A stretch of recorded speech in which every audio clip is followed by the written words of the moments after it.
우리가 세월이 흐른다라는 얘기를 많이 하죠. 세월이 흐른다. 사실 흐르는 건 물이 흐르는 걸 얘기하죠. 마치 세월이 흐른다라는 얘기를 할 때, 어, 물고기를 생각을 해보면요. 살아있는 물고기는 이 물이 흘러내릴 때 이것을 거슬러 올라가죠. 그죠? 그래서 어떤 의미로 봐서는 그 거슬러 올라가 뭔가 새로운 곳까지 도달하는 이 살아있는 물고기. 죽은 물고기는 그저 가만히 자기는 있는다고 생각하지만 가만히 있는 게 아니라 떠내려가는 거죠. 그러다 이렇게 고인물이 있으면 거기에 멈춰 서서 썩어가는 거죠. 그래서 결국 죽은 물고기는 변질되는 것이고 살아있는 물고기는 변화되는 것이고 차이는 그런 데 있다 하는 것입니다. 우리 신앙이 마찬가지죠. 우리의 신앙이 살아있으면 우리는 변화를 추구하게 되지만 우리 신앙이 죽어가고 있다 그러면 어느 순간인가 나도 모르는 사이에 변질되어 있는 모습을 발견하고 변질되면 악취가 나잖아요. 그래서 신앙에 악취가 나는 사람들이 많이 있는 것은 내 신앙이 지금 죽어 있다라고 하는 것의 반증이라고 얘기를 할 수 있지요. 오늘 본문에 보면 시각장애인이 나오죠. 그들은 변화를 경험을 했고 변화를 통해서 새로운 인생의 전환점을 가져온 것을 우리가 보게 되는 것입니다. 과연 우리가 살아가면서 정말 나는 변화를 추구하나? 그렇다면 여러분의 신앙은 살아있는 겁니다. 난 변하고 뭐고 싫어. 그냥 이대로 그냥 있을 거야. 미안한 얘기지만 나는 죽어가고 있는지도 모른다 하는 것입니다. 우리가 정말 변화를 원하는 신앙이라고 한다면 어떤 방법을 통해서 어떻게 변화되는가? 첫째로는요, 우리 자신 자체가 간절한 마음이 있어야만 합니다. 그래서 오늘 본문 29절에 보시면 그들이 누구예요? 예수님과 예수님의 제자들, 그 무리들이 여리고에서 떠나갈 때에 큰 무리가 예수를 따르더라 그랬습니다.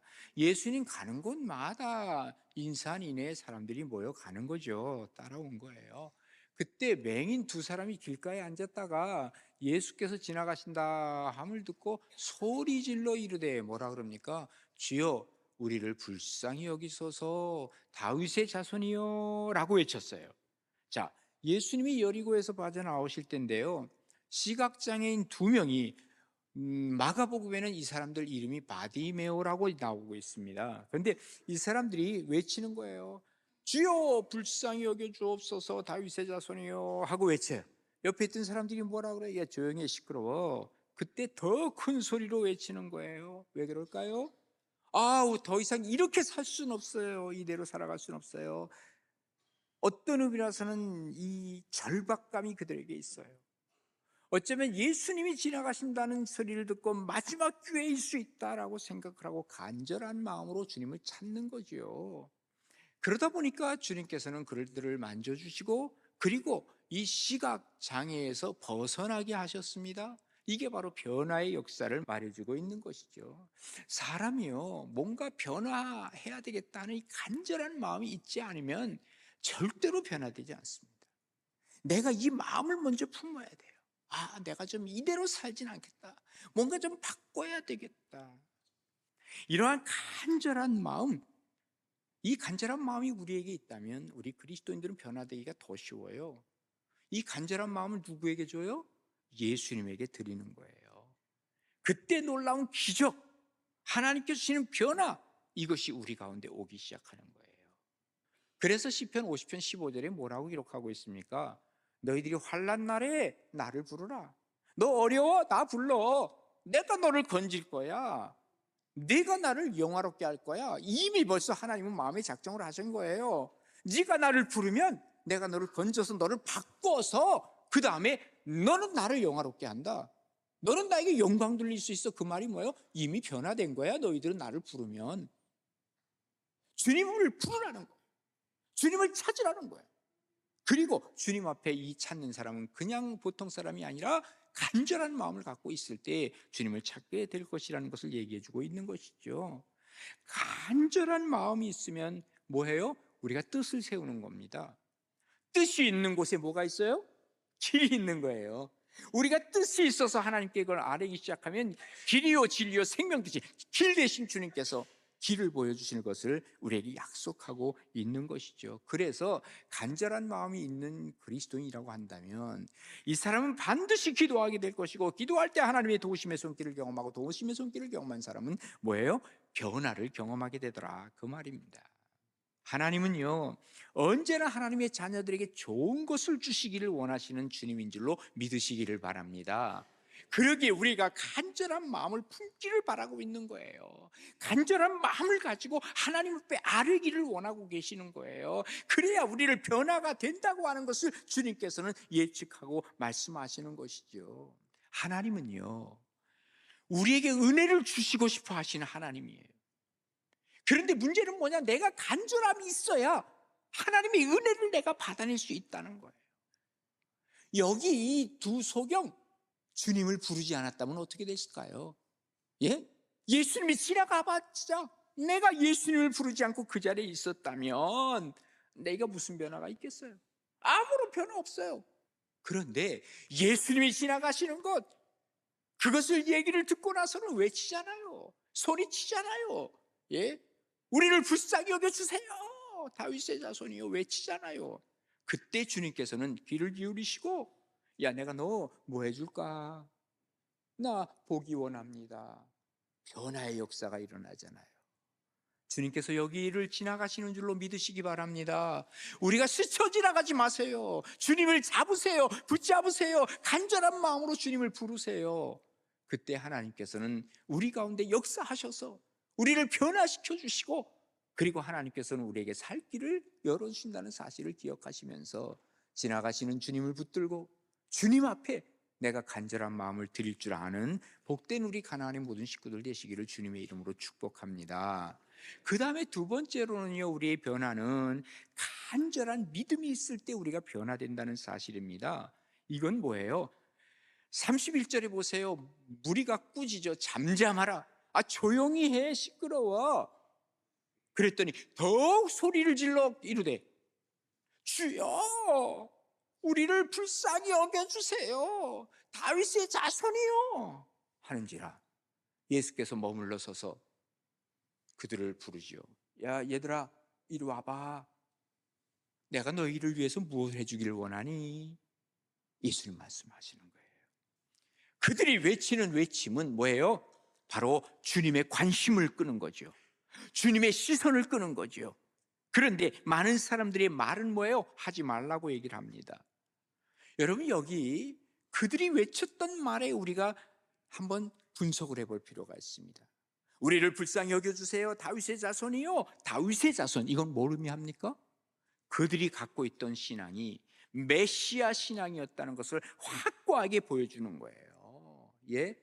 여러분, 다윗이 누굽니까? 다윗의 후손에서 메시아가 온다 그랬죠? 이사야서 11장 1절에 보면 이렇게 기록하죠. 이새의 줄기에서 한 싹이 나온대. 이새가 누군데요? 다윗의 아버지잖아요. 그런데 그 뿌리에서 또 한 가지가 나서 결실할 거래. 이게 바로 메시아가 올 것을 얘기를 하고 있거든요. 그러니까 다윗의 자손이요 라고 외치는 이 외침은 예수님은 메시아이십니다 라고 하는 확고한 신앙, 예, 간절한 신앙이 그에게 있었다는 걸 얘기를 합니다. 반면에 말리는 사람들이 있잖아요. 하지마, 조용히 한 사람들이 있잖아요. 이 사람들을 가만히 분석을 해보면 어쩌면 이 사람들에게는 메시아 신앙이 없어요. 그럼 왜 예수님을 따라다녔어? 막 병자들을 고치죠. 오병이의 기적을 막 행하시죠. 와, 멋있어. 우리 가자. 그러면서 따라간 것 아닐까? 그런데 이 사람들은 예수님을 메시아로 고백하지 않고 있는 거예요. 그런데 이 소경이 예수님을 메시아로 고백을 하거든. 야, 이거 뭐냐 너는? 우리는 메시아로 생각을 안 해. 너는 뭘 메시아라고 자꾸 불러? 그만해.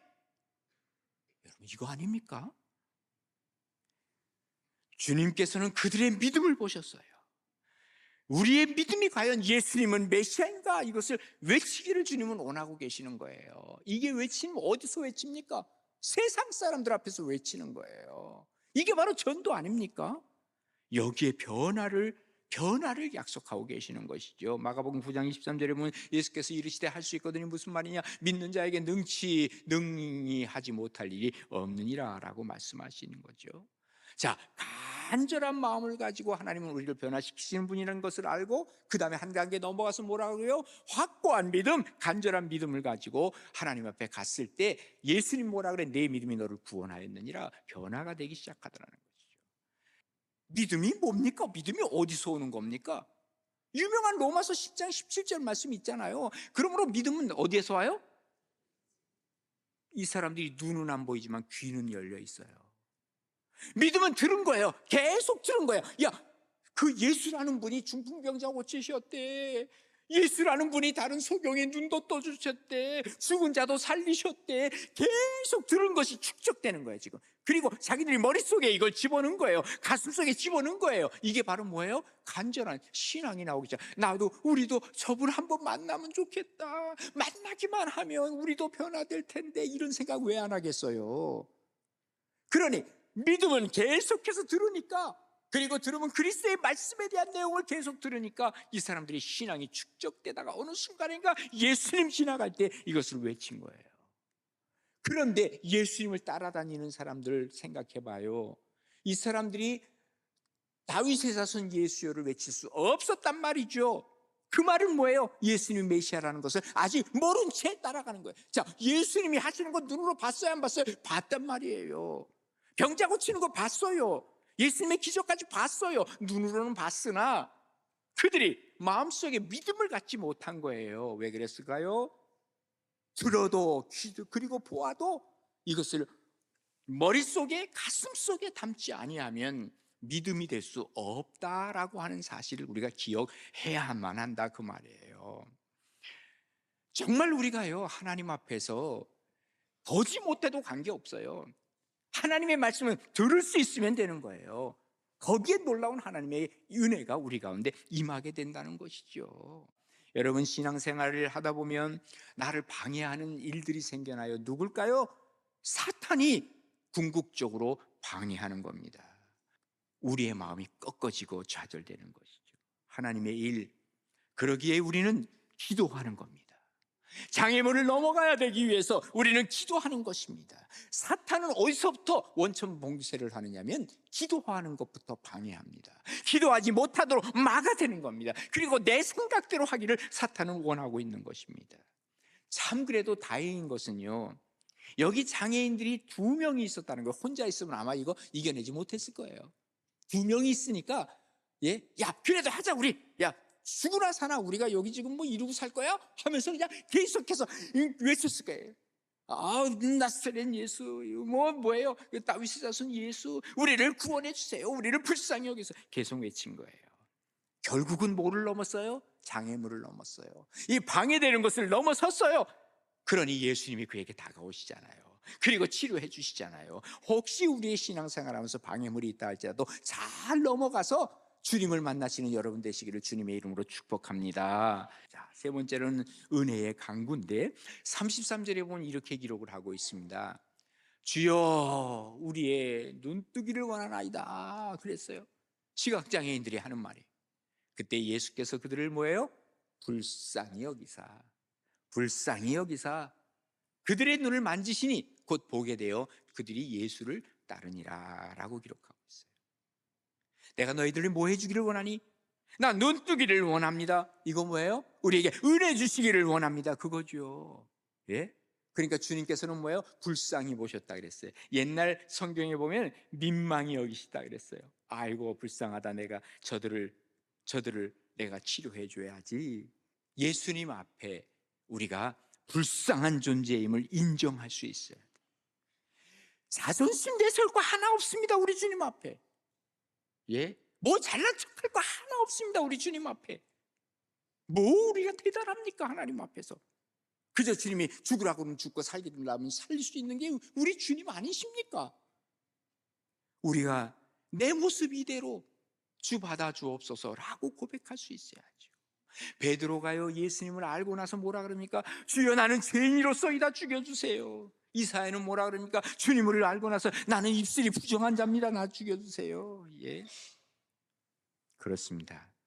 하나님께서 은혜를 주시면 불치병도 장애인도 중증 환자도 다 고침받고 변화될 수 있지만, 그러나 주님 앞에 가져가지 않는 한 아무런 변화도 받을 수 없다는 사실을 우리가 기억해야만 합니다. 우리는 어떤 변화를 받았습니까? 주님 앞에 나와서. 예?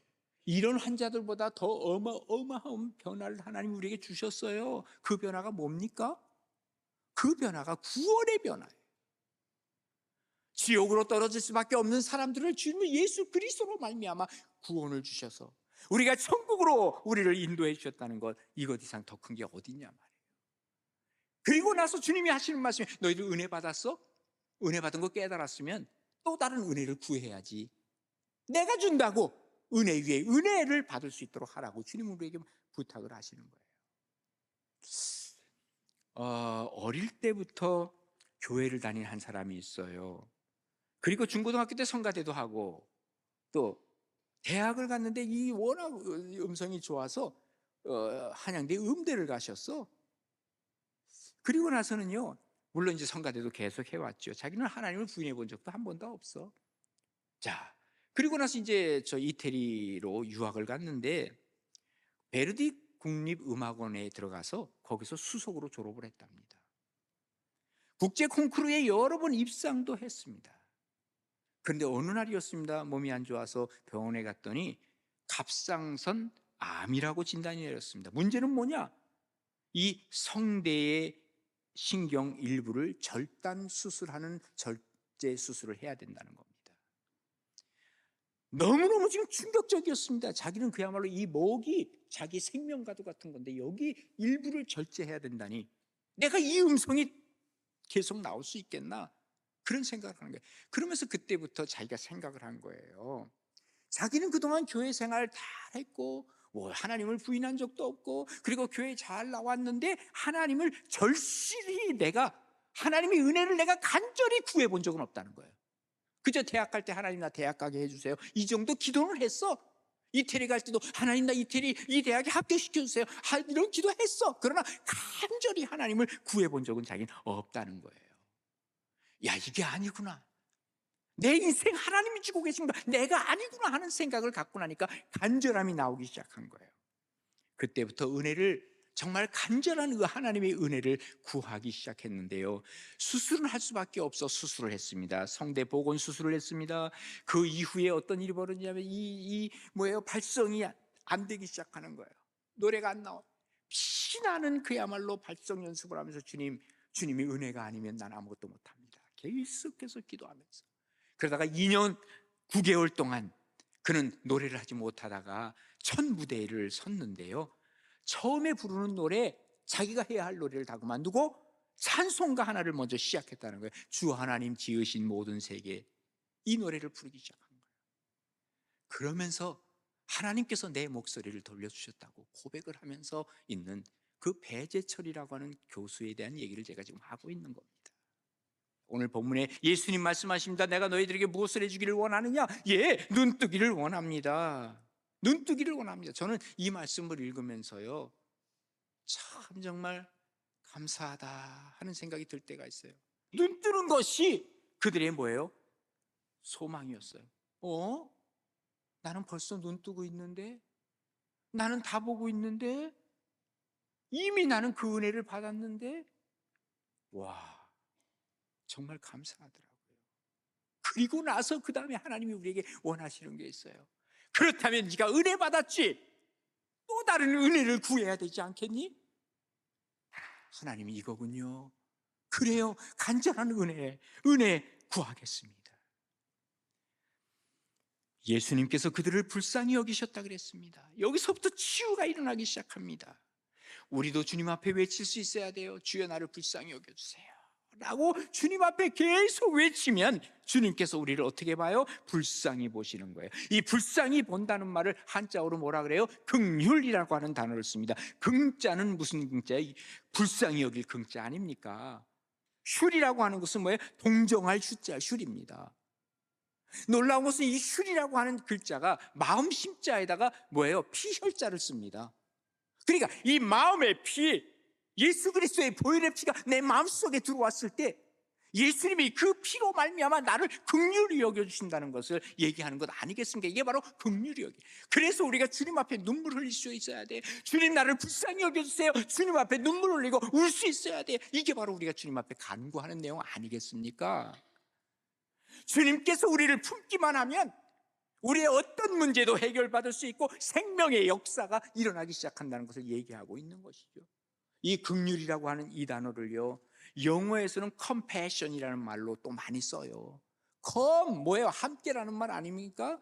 그 다음에 passion 뭐예요? 어떤 때 쓸 때 보면 이게 고통, 고난 이거 아닙니까? 그래서 passion of Christ 나온 것 아닙니까? 예수님의 고통, 고난, compassion, 함께 고난을 당하시는 거예요. 그러니까 예수님이 우리를 불쌍히 여기시면 예수님이 나와 함께 고난에 동참하시는 거예요. 내 고난에 찾아오시는 거예요. 내 고난을 만져주시기 시작하는 거예요. 이때 뭐가 일어날까요? 당연히 변화가 일어나겠죠. 그러면 어떡하라는 거예요? 주님 불쌍히 여기시도록 눈물 흘릴 줄 알아요. 세상 사람들 앞에 불쌍히 여김을 받으면 어때요? 저 사람 왜 저렇게 내 앞에 자꾸 울어? 그럴 때도 있고, 참 안 됐네 하고 도와줄 수도 있지만 돈 못 주는 경우들이 더 많잖아요. 그러나 우리 하나님이 우리를 불쌍히 여기시면 반드시 뭐 하신다고요? 컴패션 하시고, 그리고 그 보혈의 필로 우리를 만져주시고 우리를 새롭게 만드신다는 것을 우리에게 알려주시는 것이죠. 긍휼이라고 하는 이 단어는요, 우리 하나님의 대표적 성품이라는 사실을 우리가 기억해야만 합니다. 그래서 신명기 30장 3절에 보면 이렇게 기록하고 있죠. 내 하나님 여호와께서 마음을 돌이키시고, 주님께서요 지금 이렇게 가시다가도 우리가 주여 나를 불쌍히 여겨주세요 하잖아요. 그러면 긍휼히 여기실 때는 어떻게 하면 돌이키시는 거예요. 예수님 가시다가 주여 다윗의 자손이 얘기하니까 누구냐? 돌이키시잖아요. 그리고 너를 긍휼히 여기사 포로에서 돌아오게 하시되 내 하나님 여호와께서 흩어진 그 모든 백성 중에서 너를 모으실 것이다. 변화시켜 주실 것이다. 이게 바로 주님의 성품이라고요. 여러분, 한 번은요 다윗이 어떻게 했냐면요, 하나님께서 막으시는 것을 자기 잘난 척하려고 인구조사를 했어요. 예? 내가 우리 인구가 이만큼 돼. 예? 그래서 자랑하고 싶어서 인구조사를 했어요. 하나님이 진노하시죠. 야, 너가 시키지도 않는 일을 왜 하니? 너 왜 잘난 척 하려고 그래? 왜 네 자랑하려고 그래? 그래서 하나님은 가시라고 하는 그 선지자를 부르셨어요. 야, 저 다윗에게 가서 얘기해. 내가 세 가지 중에 하나를 징계할 거야. 이 세 가지 중에 하나로 3년 동안 기근이 이 땅에 있게 하든지, 아니면 3달 동안 이 땅에 전쟁이 있게 하든지, 아니면 3일 동안 전염병이 있게 하든지, 셋 중에 하나인데 그거 택하라 그래. 가시 갔지요. 누구에게? 다윗에게. 다윗에게 얘기를 하니까 다윗이 뭐라고 대답하는지 아세요? 역대상 21장 6절에 보면, 13절에 보면 이렇게 기록을 하고 있어요. 다윗이 갓에게 이르되 내가 곤경에 빠졌도다. 여호와께서는 긍휼이 힘이 크시니 알고 있어요. 다윗은 하나님은 긍휼이 크신 하나님의 성품을 알고 있다니까요. 그러면서 내가 그의 손에 빠지는 게 낫겠다. 세상에 빠지지 않고 내가 그 손에 빠지는 게 좋겠어. 그러면서 사람의 손에 빠지지 아니하기를 원하나이다. 사람의 손에 빠지지 않고 하나님 손에 빠지겠어요. 그러니 나는 3일 동안 전염병 내가 앓겠습니다. 이런 얘기를 하는 것이 성경에 기록이 되어 있죠. 어디에 빠져요? 하나님의 손, 하나님의 긍휼의 손에 빠지시는 여러분 되시기를 바랍니다. 세상 속에 빠져서 하나님 쪽으로 오지 못하는 사람 얼마나 많은지 몰라요. 아이고, 주일날 이 시간에도 아마 어디 골프장에 가 있는 사람 지금 보니까 한 3-4명은 있는 것 같아요. 우리 교회도. 예? 거기에 빠지기 하면 시작하면 위험하다 그 말이에요. 노름에 빠지는 사람도 있고요. 어떤 분은 낚시에 빠져가지고, 제가 들은 얘기인데 우리나라 사람가 아니고 아마 미국에 있던 목사님이 그렇게 낚시를 좋아하셨대. 그래가지고 설교 준비도요, 준비 다 해가지고 나 조용한 섬에 가서 설교 준비하고 올게, 낚시도 할 겸 이제. 그러고 배를 타고 이제 섬에 간 거야. 예? 그런데 설교 준비도 했겠지만 낚시에 빠지다 보니까 이게 토요일인지 주일인지 혼동이 되기 시작하죠. 예? 결국은 주일을 토요일로 알고 하루를 제꼈다는 것 아니겠습니까? 교회 교인들은 어떤 일이 벌어졌을까요? 그냥 하는 얘기인지 모르겠으나 어디에 세상에 빠지기 시작하면 나도 모르는 사이에 위험한 일이 벌어질 수 있다는 거예요. 정말 무엇에 빠질 것인가? 나는 하나님께 빠지기를 원합니다. 다윗의 소리죠. 이게 바로 은혜 받기를 원합니다. 그 얘기입니다. 그래서 우리가 하나님 앞에 살아가면서 정말 간절한 마음, 또 확고한 간절한 신앙, 간절한 은혜 구함, 우리가 하나님 앞에 이렇게 섰을 때 하나님께서는 우리를 변화시켜 준다는 사실을 기억하면서 살아있는 신앙, 변질되는 신앙이 아니라 변화되는 신앙, 이것이 바로 여러분의 신앙이 되기를 주님의 이름으로 축원합니다.